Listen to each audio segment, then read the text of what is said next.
You're listening to the B&H Photography Podcast. For over 40 years, B&H has been the professional source for photography, video, audio, and more.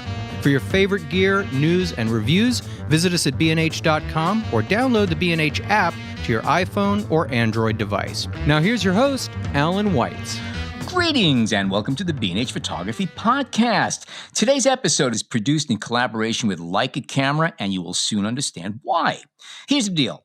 Leica loaned each of us a Q2 camera. In the case of John and I, it was the Monochrom, and Jason had the standard Q2 color camera. And today's episode will be a hands-on review of those cameras from our 3 points of view. I also had an opportunity to field test both of these cameras when they were originally introduced. So what you're going to hear today won't be a schmooze fest based on hearsay or sound bites from company reps. It's going to be our true opinions of the cameras, positive and negative, real deal thoughts on the cameras. And I promise it won't be an hour of kissing up to our sponsor. These cameras are awesome, but not necessarily for everybody.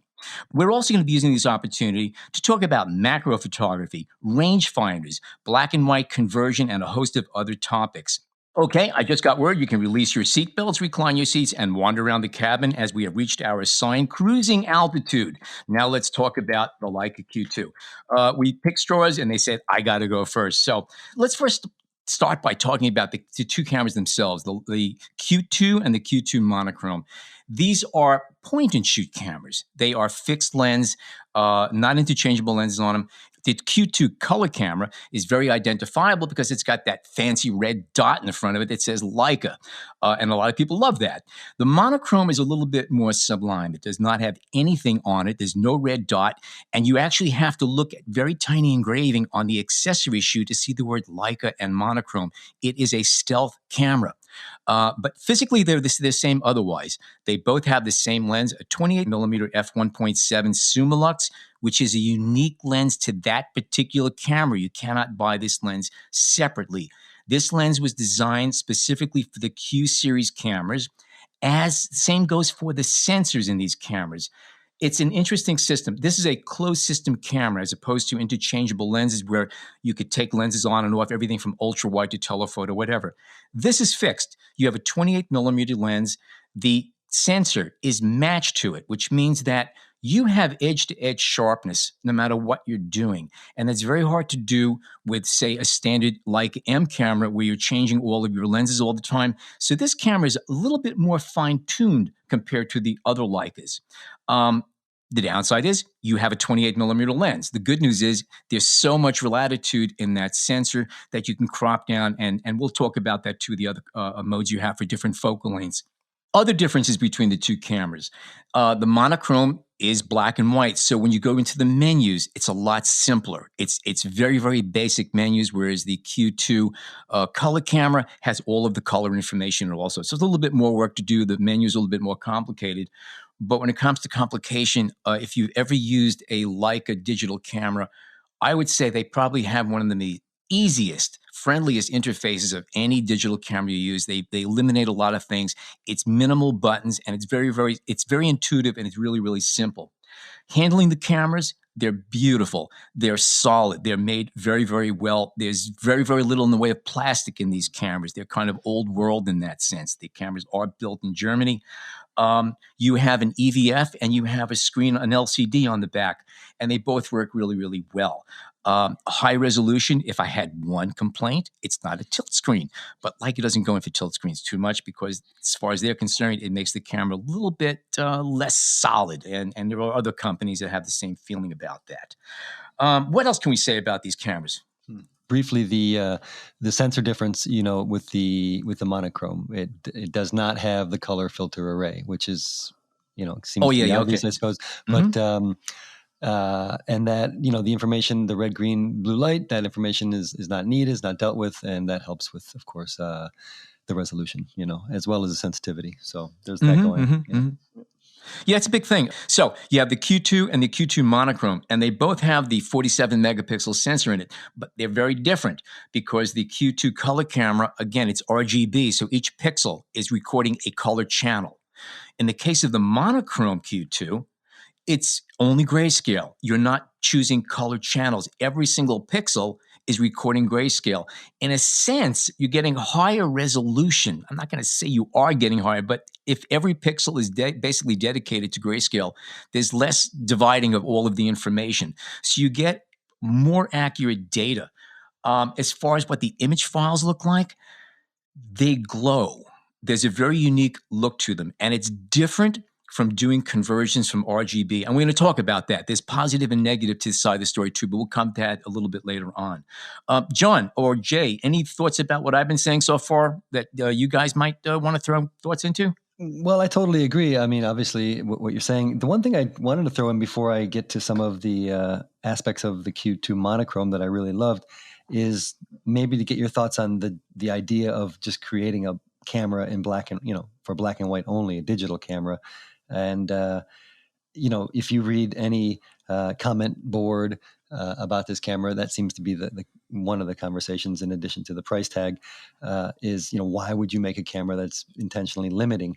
And after using the Q2, I can tell you why. I mean, it's just incredible to have, to focus your work on black and white, and to know it just eliminates so many thought patterns and enables you to kind of focus on what you're doing. And I shouldn't say you need a $6,000 camera to do that, but sometimes it helps. And it really has helped me over the past 2 weeks to really get back to black and white and enjoy it in a way that I haven't really since I started shooting digital in 2004. So for me, I echo that. That's a reason. Yeah. I definitely echo that. You say to yourself, why would you spend so much money for a camera that can't shoot color? And the answer is because it shoots black and white so well. Yes, I could tell you right now, I've used a lot of different cameras, and I've done conversions with all different programs. And I think I'm pretty darn good at doing black and white conversions from color. The monochrome is very, very different, though. There's a certain look about it. There's a luminescence. And it's that extra little 5% that brings you over the edge. And even when I see my stuff online, I notice it. And when I could also pick out other people's work that's shot with a monochrome, there's a different look to it. There's a tonality that you cannot quite match doing conversions. At least I have not been able to do that yet. It reminds me of when I was shooting with the Scala slide film. Yes. And you would look at those on a light box, and it would just pop like you wouldn't exactly. believe. It has the glow of that. It's glowing. Totally. That's a good comparison. But the camera itself aside, when you're out there shooting, at least when I'm out there shooting, to not have to think, should I take this image in color? Is this a better color image than black and white? Just to eliminate that conversation really helps the process, at least if you're creating black and white images, So I can't speak enough about that aspect of it. And of course, you can turn the color off on any camera and convert later, but something about it. What can I say? There is a difference. And by the way, you mentioned something too about eliminating the choices. There are a lot of people, especially people who are getting back into film cameras right now. Oh, you get a camera, you put a roll of Tri-X and you go do that. This is the same thing. If you go out with a camera and you have just Tri-X in it or any black and white film, you are basically, you're limiting what you can do, but you're also focusing better and you're able to concentrate better, because when you're out looking for black and white images, you're not looking at color anymore. It's a whole different way of looking and seeing. And I think shooting black and white is more challenging than color. I believe you have to be a better photographer to take good black and white, because you can't use color as a gimmick. You take any picture and you throw a blop of red in there, it's going to look great, okay? There's a lot of things you can do with color that you can't fudge with black and white. With black and white, when shooting monochrome, the picture has to be strong. And you can't shoot color when you go out with the camera. And to me, that was kind of refreshing. It enabled me to just look and see things differently from a different point of view. Yep. Yeah, for sure. And I'll add one more thing to that. I didn't have to come home with film and say, I really don't feel like going into a darkroom right now and developing this stuff right now. Yeah. It's there. Yeah, that's true. Again, well, we're talking about cameras, and anybody who's handled a lot of cameras before, every camera has its own feeling, its own personalities. And I would say that many enthusiasts and professionals choose camera systems not only on the image quality, but how the camera performs and feels in the hand. I cannot emphasize enough that when you buy a camera, if it's not comfortable in your hand, you're not going to like to use it. If you don't like the menus and the way they are, you're not going to be encouraged to use it. I found that the Q series cameras, the original Q and the Q2, both the color and the monochrome, they feel really beautiful in the hand. They handle very, very well. They're intuitive. The image quality is lovely. The construction of it is just really, really good. And you really feel like you're doing something kind of cool with the camera when you go out with it. And that's the color or the monochrome, either one. It's a well-designed product. It's well thought out and well executed. That's my take on both of those. So let me ask real quickly before I go forward with some of my favorite aspects of the Q2 monochrome. On the Q2 standard, can you shoot in black and white? Can you set it to a monochrome mode and see your image on the screen in black and white? Jay, you were just doing that, right?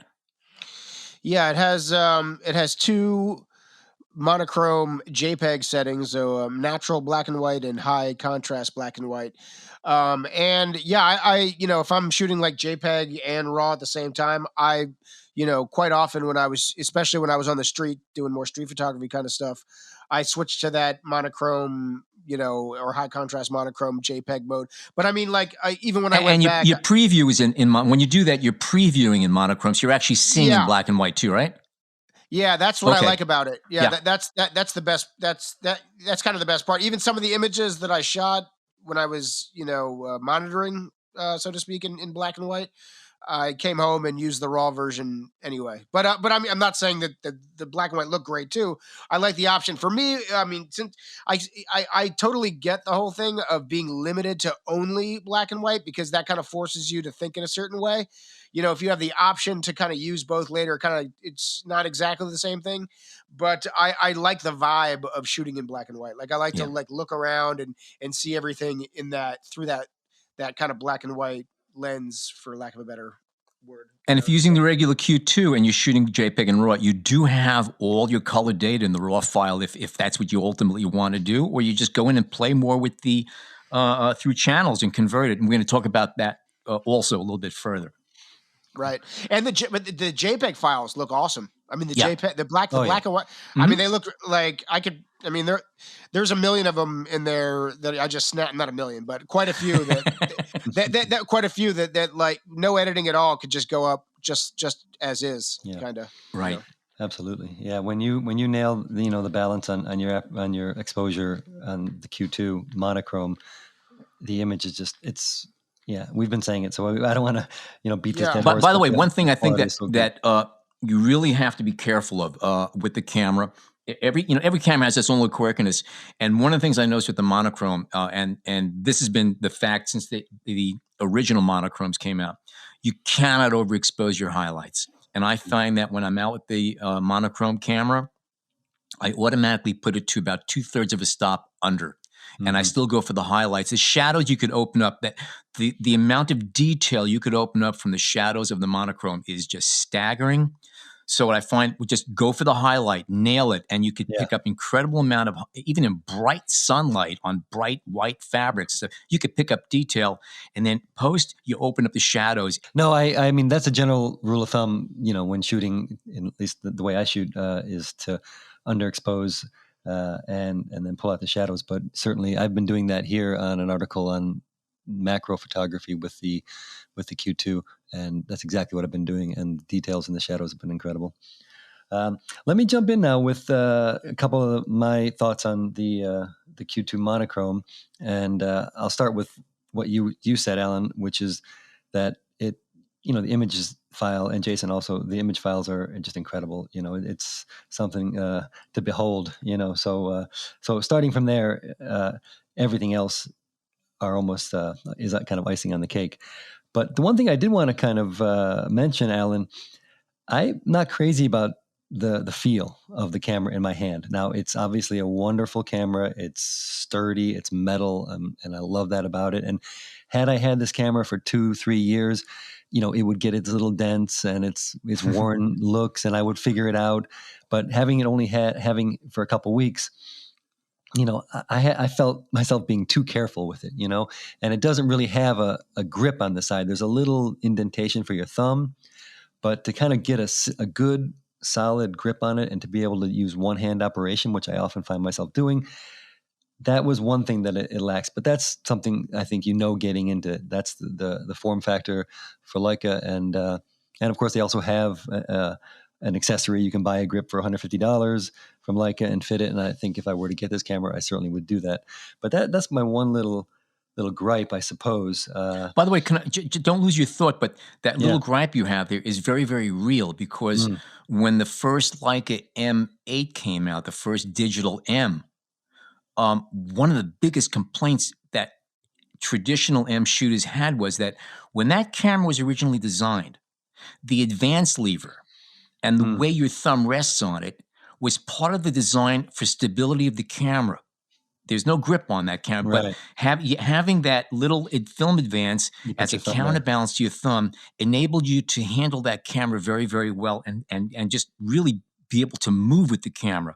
Mm-hmm. When the M8 came out, there was no film advance, and all of a sudden people had no place to put their thumbs, and the camera is not, it's unwieldy. And that's why they came out a whole aftermarket. People had these fake film advance that slip onto the accessory shoe.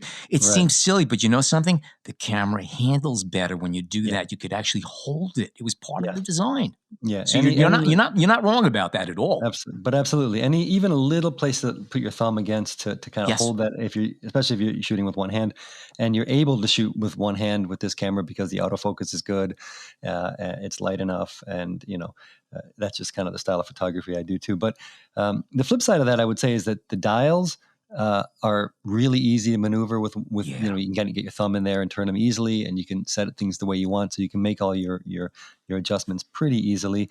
And I'm not much for touchscreens, but again, this one was just insanely easy and fun to use. Like, there's that slider to adjust ISO, and you just put your thumb on it and you give it a little flip, and it goes, from 800 to 400 to 200 without thinking twice. And I find myself with many cameras, you finagle back and forth to try to get that setting, especially in a digital menu. But that was the touchscreen aspect of it I really enjoyed. Although, the downside of that is you get your camera all greasy and dirty and all that kind of stuff. But at least I do after eating pizza. But so those are some of those aspects of it that I kind of would, I guess, have a little gripe with. But the things that I want to get to, well, speaking of the touchscreen again, I mean, both the EVS and the touchscreen, the images on the back are incredible. I mean, the EVF, again, not my favorite. If I have to choose an optical over electronic, I probably would. But in general, I mean, you just see so incredibly well in there. But the three little features that I do want to speak about are the macro mode, which I've been using a lot. And, it's not a true macro, but it can get you into, I think it's about 6.5 inches. And if you shoot at wide aperture, what isn't focused just pops out of the screen. It's just, I've been doing that all week, and it's just incredible. It's just gorgeous. I mean, this macro mode, and then, in combination with the crop features that they have, you can have you're at a 75 millimeter macro, and you are right in tight with whatever you need to. And then with just an easy touch of that button, you're back at 28 millimeters at a standard, not macro. And, you can do street photography, you can do whatever. And then a second later, you're a couple inches from a plant or whatever you happen to be shooting. It's just, I can't speak highly enough about the versatility that I found with the camera. And yes, I know you're cropping into an image. It's a digital crop, but with 47 megapixels, you're fine. It's just even when you crop, even at 75 millimeter, there's a lot of meat on the bone. You really can get a lot of these. And I think just to jump back to some, we keep talking about image quality. I think one thing that's important to mention about any of the Leica cameras that shoot color, specifically the color cameras, is that unlike every other manufacturer that's out there, Leica makes a point when they are setting up their cameras to keep the color as neutral as can be, whereas a lot of other camera companies tend to pump up the color. When you shoot with a Leica, any of them that shoots color, you're getting extremely neutral tonality, which is what I prefer. If I want to add saturation or give it a little bit of a hint of warmth or cool, I'll do that after the fact. Give me a straight file to start with. And Leica is the only camera that gives me an image file where I look at it and go, yeah, that's neutral. That's true color. Mm-hmm. Mm-hmm. Just to kind of finish up my thoughts on the crop features of this, which I really enjoyed. When you look through the EVF, there's just a simple button on the back, right where your thumb rests, that'll give you the crop lines for 35 millimeter, 50 millimeter, and 75 millimeter, which really kind of makes the whole process as simple as can be. Obviously, one thing I thought might be nice is that if they could offer some kind of like shade or shading around where the crop is, so that you can, you're not seeing the whole image as you're shooting, but at the same time, you just get used to that. And my last thought, which I guess is kind of an obvious one. Oh, I agree with you, Allan, about the tilt screen. Obviously, it will give some vulnerability to the camera, but I found shooting macro, especially, that having a tilt screen would have been pretty helpful. And by the way, when shooting with an M camera, the M10 monochrome, I use the EVF on that, and that tilts 90 degrees, and it makes the camera incredibly more versatile. Some people say, yeah, but it's no longer a rangefinder. You're right, but for some shots, I don't want a rangefinder. I need to be able to get down to ground level and maybe look in and shoot close, or whatever the case may be. Yeah. And that makes a big, big difference, having that tilt EVF. When I go out without it, it's just a screen that's fixed, and I find it harder to shoot with.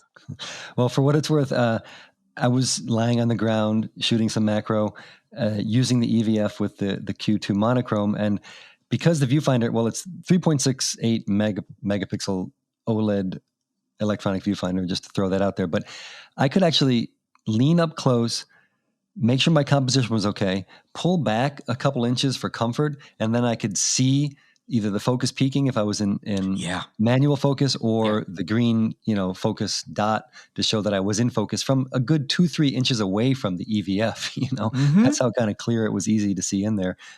Even on sunny days, I could see right in there. So again, when the details, are so well done, it makes your life a little bit easier, even if you don't have the flip screen and all the other stuff. Yeah. But my last point is that what I love about the camera is that you have all the automatic functions there if you want to use them. I mean, the autofocus is really good. It's easy to just set the lens that way, to lock it in and use it. And your auto exposures are there if you need it as well. So, and you can knock it down to total manual if you want to go be real photographer. And I did. I went back and forth with everything, and it was great. Okay, we are going to take a short break for traffic and weather, and we come back more on the Leica Q2 and Q2 monochrome. We're going to hear Jason's take on the camera. Stay tuned. This episode of the B&H Photography Podcast is sponsored by Leica Camera. Check out the M10R digital rangefinder from Leica and all of their incredible cameras and lenses by following the link in our show notes.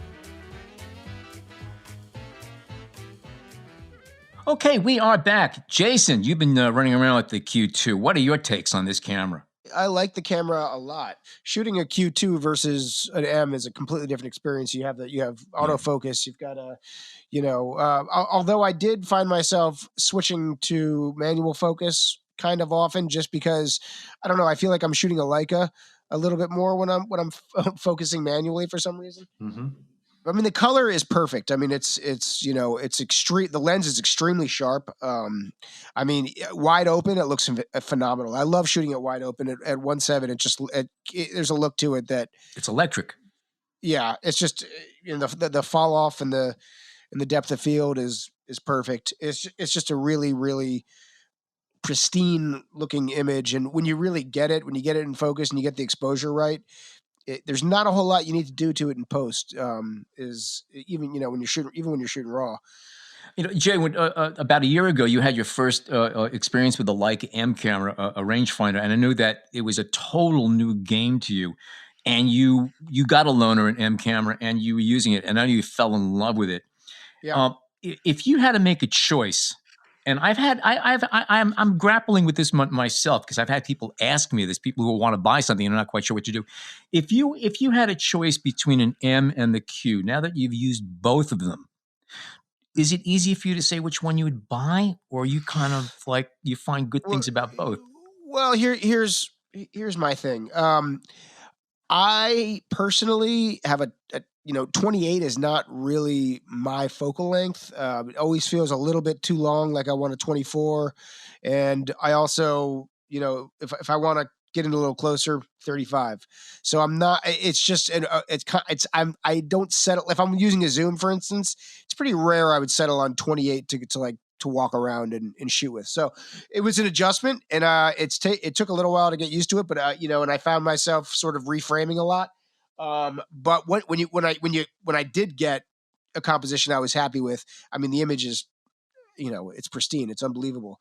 So that would be my one thing. I also really like some of the immediacy that I feel like I get from shooting the Leica M, the rangefinder. There's something to sitting there and focusing and just waiting for the right moment. I'm not that you can't do that with this camera, but there's something about the rangefinder that really lends to that. What I really like about this camera, though, is it's a little less methodical. I can kind of, since you do have autofocus, if I'm in quick action, if you're doing street photography or you're doing, you're shooting your kids running around, you have the option to use autofocus, which comes in extremely handy in those situations, especially if you're shooting wide open. I mean, so, and that's the other thing.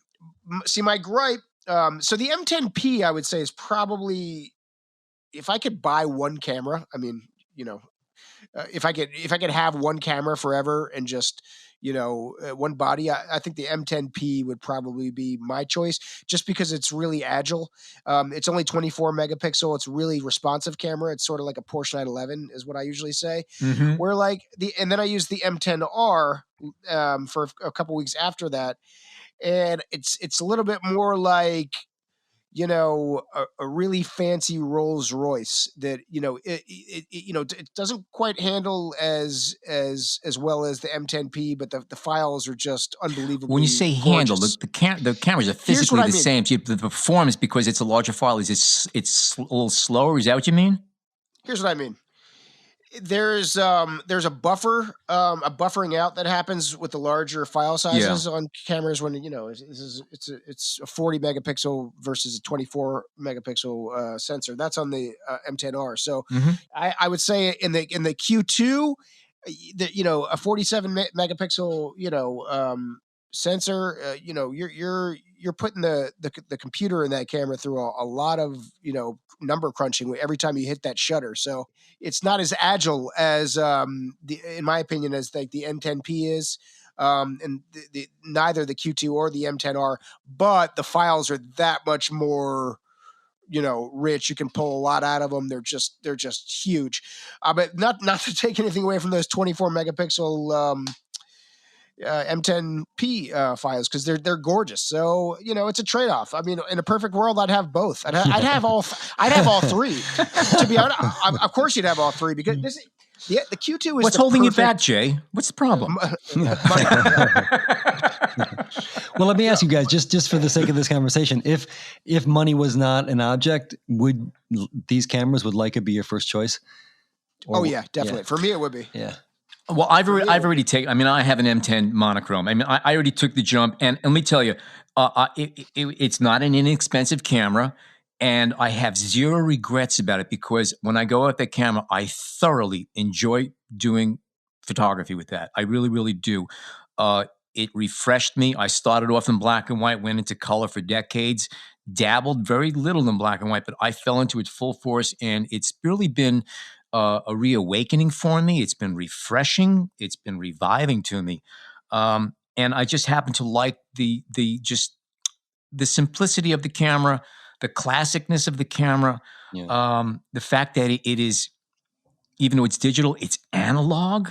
The fact that you have a digital camera that still has the same focusing system as the Leica M from 1954, which is the most accurate focusing system that was ever made for a camera, and you could still have the same system in a brand new digital version, or put an EVF and focus electronically, and then get adapters and put macro lenses and all this other junk on it. So that's my camera. Yeah. And the Q series cameras, if I was to be going out on a long trip, I would strongly consider one of a Q, because of the fact that it is so good.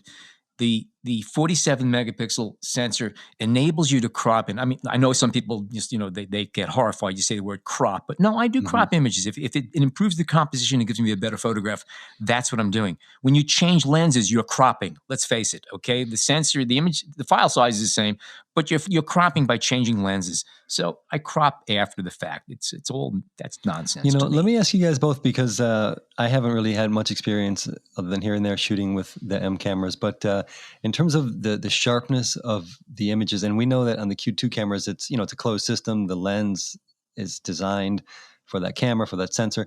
But is the image quality going to be better?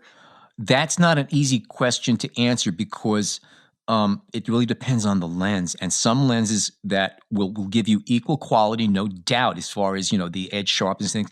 But some lenses will not, because all lenses, no matter what brand they are, they all have different characteristics. But do you feel anything lacking, using the Q2? No, put it that way, in terms of sharpness of the zero. image. No, if anything, I go out with more confidence with the Q than any other camera, because I know that everything is designed to work together. It is a true collaboration. We use that word a lot. The Q2 is a collaboration, whereas the M cameras are a loose association.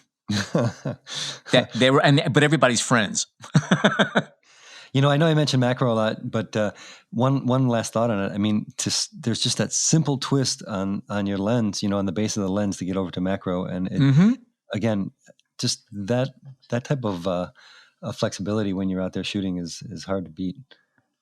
It's extremely cool. It's very, I mean, I really used it quite a bit when I was in Miami, because, you just find yourself in situations, like, for instance, we went to go pick sunflowers, and it's like a big field in Okeechobee, and it's got tons of sunflowers.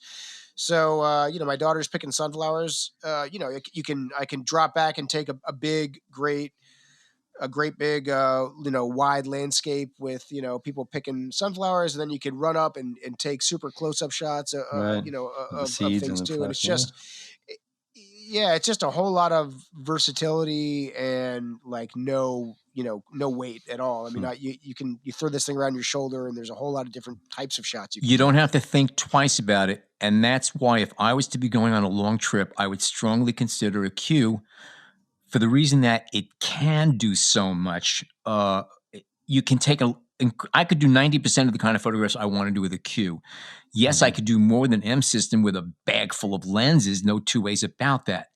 And I'd be perfectly happy and satisfied, and feeling that I would not feel that I'm compromising myself if I only went out on a really big job or a trip using the Q.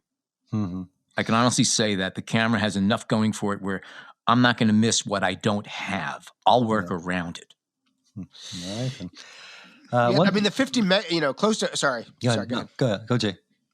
No, I was going to say, it's, with it close to 50 megapixels. It's like, I mean, I know it's got, I messed around a little bit with the, you can kind of crop on the fly, and it is cool, and I did like that, but I kind of figure, like, what's the point? I mean, you kind of get the, I give it some room.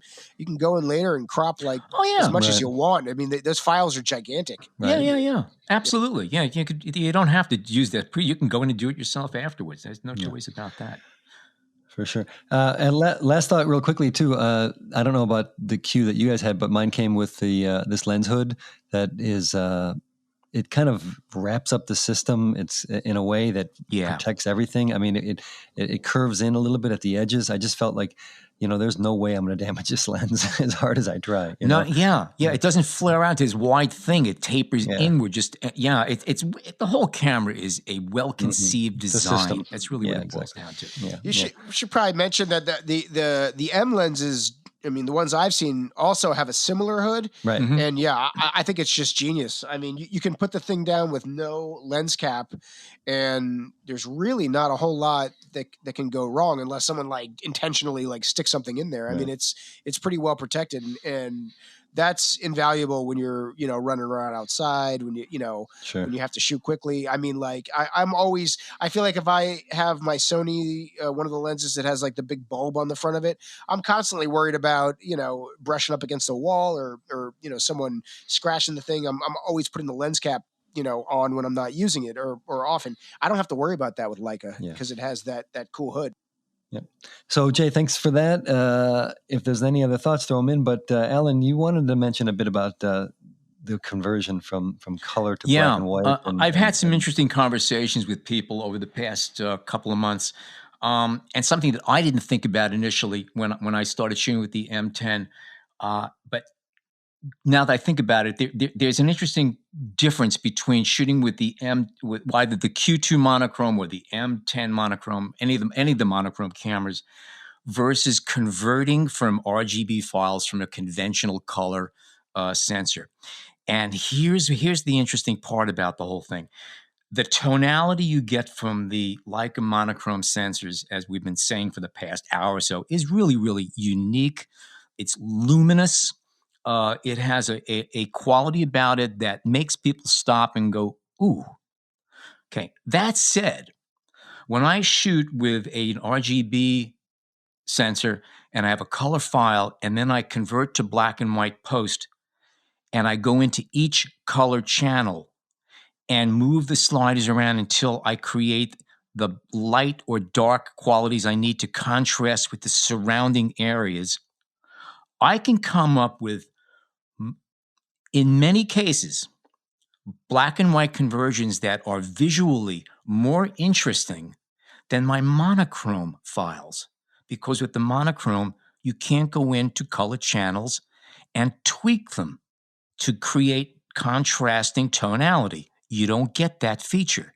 What you're getting is essentially as if you were shooting film, and now you could put a red filter on your camera or whatever else and get those effects from it, adjusting contrast. But one of the things I miss when I shoot with the monochrome is having the ability to take a color file, convert it to black and white, and then go into each of the colored channels individually and move them back and forth and go back and forth between the channels and create a palette of grayscales in the image that is really rich in tone. And that's the trade-off.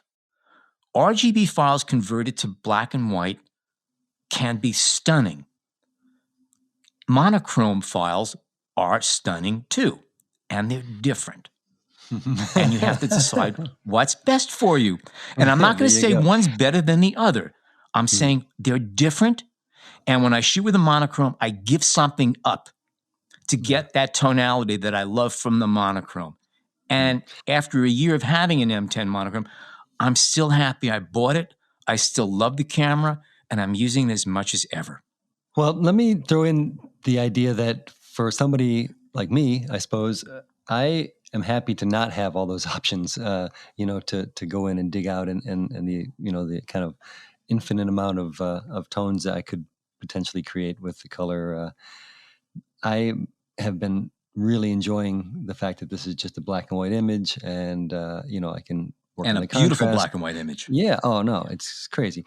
But I've been watching your stuff on Instagram. I mean, yeah, you're taking monochrome pictures. I see what you're doing. You got it. Yeah. No, it's been fun. Yeah, you seem to really click with this camera. Actually, I think the work you've been putting up has been really good. Thanks. John. Thanks. Yeah, there's a bunch and if I'm not mistaken, I only see color from you usually. I this might be the first black and white I've actually seen of yours.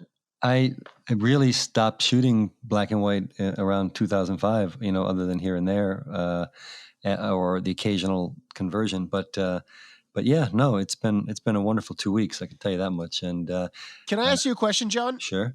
Did you stop shooting black and white because the camera had color, and it's just like, well, this thing does color, and that's what the picture is?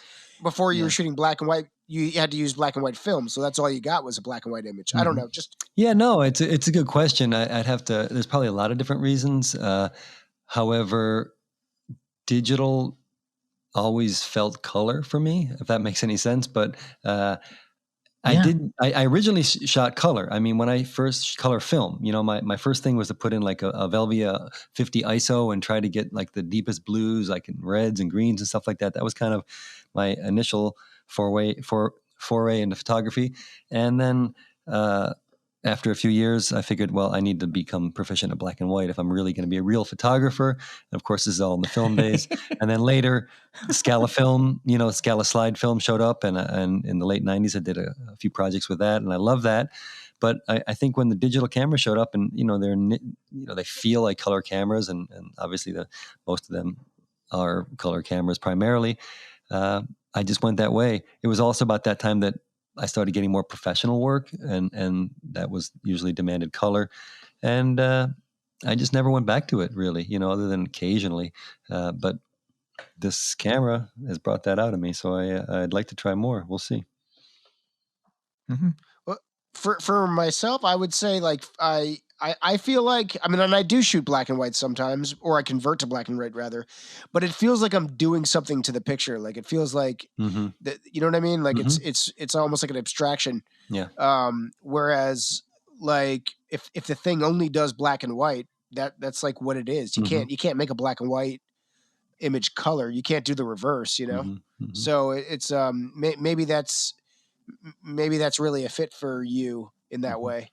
It is. I mean, I think, if we're going to, I kind of hinted at earlier, I mean, having less choices is probably better for me, in general. And the fact that it is what it is, as you said, enables me to focus, and think of it an extent. Some people say the best thing is you take one camera, one lens, and you just don't you go out a camera, a lens. Here you're narrowing yourself down even more. You're saying, okay, now I'm only shooting color, or I'm only shooting black and white. So when you get a monochrome, you've actually gone a step further than saying, okay, one camera, one lens. Now you say, now no one tone. It forces you to focus better on what you're seeing. And it again, it's just, the word focus is really what it's all about. All right. Well, there you have it. There's our take on the Leica Q2 and Q2 monochrome. Interesting cameras. If you haven't had a chance to use one, come on down to the Superstore and they'll put one in your hand. Take a look at it. At the very least, you could go on to the B&H Explorer website. There we have videos of the cameras. We have hands-on reviews of the cameras. And again, it's unique. It's an interesting system. And definitely worth investigation, especially if you are into black and white. And also, just really quickly, thanks to Leica for putting these cameras in our hands and for collaborating with us on this episode and a handful over the past several months. So that's one of the perks of the job. So thank you so much for sending those cameras to us. Absolutely. And again, well, if you want to read more reviews and learn more about any of these cameras we've been talking about, B&H Explorer website and the B&H site in general has a lot of Leica material on it and a lot more to learn. Okay, that's the wrap of today's episode. If you are not a subscriber to the B&H Photography Podcast, don't sweat it. All you have to do is go over to Spotify, Google Podcasts, Apple Podcasts, or wherever you get your podcasts. Write B&H Photography Podcast into the search box, and you will find us. My name is Allan Weitz, and on behalf of John and Jason, thank you so much for tuning in today.